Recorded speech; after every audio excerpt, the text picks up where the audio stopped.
real apology means you won't do it again. All humans have the fundamental right to freedom, equality, and adequate conditions of life, in an environment of equality that permits a life of dignity and well-being, by Principle 1 of the Stockholm Declaration. Does this look that citizens of Obelisc have these fundamental rights?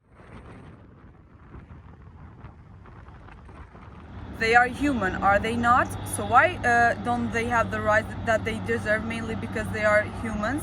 Environmental rights are a natural extension of mankind's base human rights, one which seeks and deserves. Aside from the right to food, clean water, safe housing, and education, a safe and a sustainable environment is vital because all other rights are dependent on it.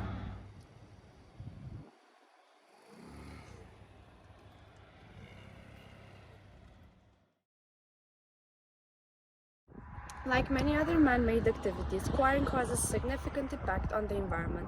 As such, it gives rise to noise pollution, air pollution, damage to biodiversity, and habitat destruction.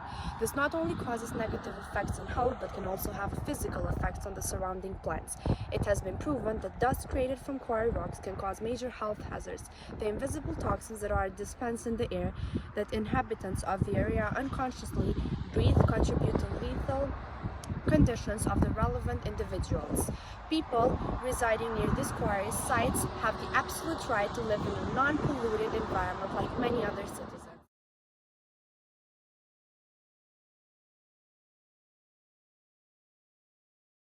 For the illegal quarrymen operating in our country without being hindered by anyone, many of them use the mineral resources, and after finishing the work, they do not rehabilitate the place where they explored.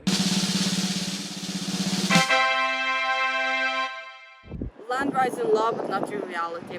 Only a few countries recognize indigenous people land rights, but even in those countries, land titling and demarcation procedures have often not been completed, suffer delays, or are shelved because of changes in political leadership and policies.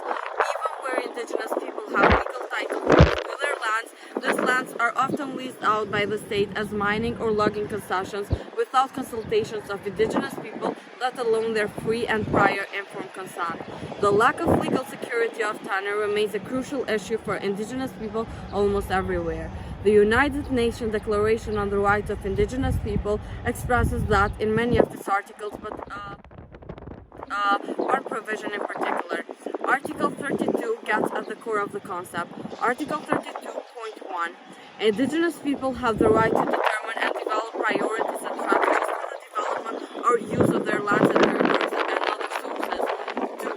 States shall consult and cooperate in good faith with indigenous people concerned through their own representative institutions in order to obtain their free and informed consent prior to the approval of any project affecting their lands or territories and other resources, particularly in connection with development, utilization, or exploitation of mineral water or other resources.